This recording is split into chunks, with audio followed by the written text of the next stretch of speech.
जिद्दी आदमी ने इतिहास रचा है। इतिहास केवल वही आदमी रचता है जिसके मन में कोई जिद आ गई हो। कोई भी संस्था अगर सफल हुई है, कोई भी इंडिविजुअल अगर सफल हुआ है, कोई भी बड़ा परिवर्तन आया है, उसके लिए एक आदमी को अपने मन में जिद लानी पड़ती है। दशरथ मांझी भी बड़ी कठिनाई में थे, जिनके बारे में आज सब जानते हैं। दशरथ मांझी की पत्नी लेबर पेन के कारण वो पहाड़ जो 55 किलोमीटर का था उसको पार नहीं करा पाए, उसको अस्पताल नहीं लेके जा पाया। उस आदमी को जिद आ गई, 22 साल लग गए, 55 किलोमीटर का पहाड़ एक छेनी और हथौड़ा लेके तोड़ डाला।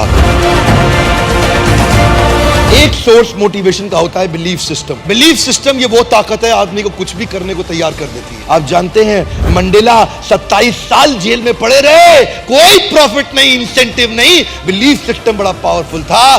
गांधी एक बड़ा परिवर्तन क्यों लेके आए? उनको ट्रेन से पहले दर्जे की टिकट साउथ अफ्रीका से धक्का देके बाहर निकाल दिया। अंग्रेजों ने क्या बोला? तेरे को हक नहीं है पहली टिकट लेकर के पहले डब्बे में सफर करने का। गांधी ने बोला मेरे पास टिकट है, बोला तू नहीं बैठ सकता, बाहर निकल यहां से। गांधी ने क्या जवाब दिया? तुमने मुझे ट्रेन से निकाला, come back to my country, I will show you. मैं तुम्हें पूरे देश से बाहर निकाल दूंगा, मैं तुम्हें पूरे देश से बाहर निकाल दूंगा। एक आदमी कभी भी इतिहास रचता है किसी जिद के कारण, एक बिलीफ सिस्टम के कारण। यह बिलीफ सिस्टम कमजोर भी हो सकता है, मजबूत भी हो सकता है। यह बिलीफ सिस्टम ऑर्डिनरी भी हो सकता है, एक्स्ट्रा ऑर्डिनरी भी हो सकता है। मेरी कौम जो बचपन से बहुत तकलीफों के साथ रही, एक लड़के को उसने नॉर्थ ईस्ट के एशियन गेम जीतते हुए देख लिया, उस दिन उसको जिद आ गई कि मैं खुद अपने स्टेट का नाम करूंगी। उस दिन उसको जिद आ गई, बहुत बड़ी हो चुकी थी, आज तक कभी बॉक्सिंग नहीं करी, लेकिन उसने कमाल कर दिया। लोग जब भी कमाल करते हैं किसी जिद के कारण करते हैं। ऑर्डिनरी मेंटालिटी के लोग ऑर्डिनरी जीवन बिता करके मर करके चले जाते हैं संसार से, उनको कोई नहीं पूछता। केवल एक्स्ट्राऑर्डिनरी आदमी कर सकता है कोई काम। ऐसा कोई हिंदुस्तानी जो भगत सिंह के बारे में ना जानता हो। उसके पिताजी ने बोला, उसकी मां ने बोला, बेटे तेरी शादी तय हो गई है, तेरी शादी तय हो गई है। कानपुर चिट्ठी लिख करके भाग गए छोड़ के वहां से, कि बोले कि मैंने अपना ये शरीर आज अपने देश को दे दिया है, बहुत बड़े कारण के लिए। एक लड़की को नहीं देना चाहता ये जीवन, पूरे देश को देना चाहता हूं। बड़ा जिद्दी आदमी थे।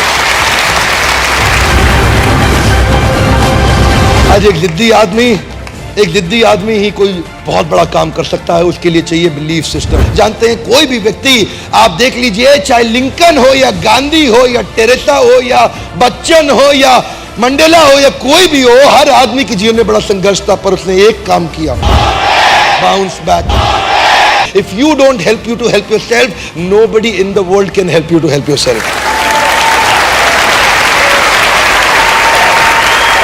लड़की के बारे में सोच रहा था, मलाला यूसुफजई, जो 12 साल की उम्र में वो लड़की को उसने क्या बोला, टीवी पे एक इंटरव्यू में बोल दिया, तालिबान की क्या औकात, हमारी लड़कियों की पढ़ाई को रुकवा दे, उनके पास अधिकार नहीं है, मैं पढ़ना चाहती हूं, मैं पढ़ूंगी। और कुछ ही दिनों के बाद 2013 में क्या हुआ, एक आदमी बंदूक लेकर के तालिबानी उठा, बस को खोला, बस के अंदर घुस गया उसकी स्कूल की बस में और पूछा कौन है मलाला? वो बोली मैं हूं मलाला, और 3 गोलियां मारी, उसके सर से निकल के फट के कंधे में आ गई। और जानते हैं आप में से कई लोग होंगे जिनका 12 साल का बच्चा होगा। 12 साल के बच्चों को 3 गोलियों से मार दो, और उसने अपने आंदोलन को और तेज कर दिया।